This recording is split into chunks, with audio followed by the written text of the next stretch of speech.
हे guys good morning. तर आज होता थर्सडे आणि ॲज युजुअल माझा फास्ट होता. तर मी मॉर्निंगला सीताफळ खाल्लं, जे की माझं खूप खूप खूप म्हणजे फेवरेट आहे. म्हणजे बाय द वे मला ना लहानपणी कोणी पण विचारायचं ना, "what is your favourite fruit?" आणि मी नेहमी बोलायची की मला कस्टर्ड ॲपल खूप आवडतं. पण हे खायलाच भेटत नाही, कारण याचा एक सीझन असतो ना, की त्याच पिरियडमध्ये ते भेटतात. आणि हे मीच स्वतःच आणलं, कारण माझ्या आईला अजिबात असं आवड नाही की घेऊन जावा मुलांचे असे फेवरेट फ्रूट. तर मग कालच्या ब्लॉगमध्ये तुम्ही बघितलंच असेल. हां, तर ते असू द्या. तुम्ही बघताय बस स्टॉपवर तो माणूस, बापरे! तो एकटा बोलत होता. आय मीन ते एकटे बोलत होते.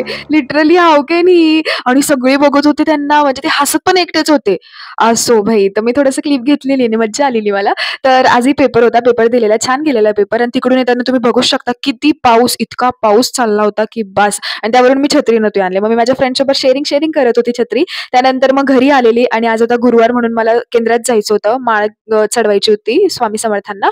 सो मी तिकडे गेलेली. खूप छान वाटलेलं. मन शांत झालेलं. मग तिकडून आल्यावर चक्क आज माझ्या मम्मीने डाळ-बाटी केलेली जेवणाला. मला माहिती नाही कसं काय आज सूर्य कसा उगवला. आय मीन तिने खूप दिवसानंतर असा काहीतरी युनिक पदार्थ आमच्यासाठी बनवला असेल आणि आम्ही इतके खुश होतो बापरे! मग मी एन्जॉय केले. That's it. Thank for watching. भेटूयात उद्याच्या व्लॉगला. सबस्क्राईब करायला विसरू नका आणि बाय बाय. Good night. मत कर बहन बिलकुल भी क्यूट नहीं लग रही. अरे मी क्यूट आहे. Bye bye.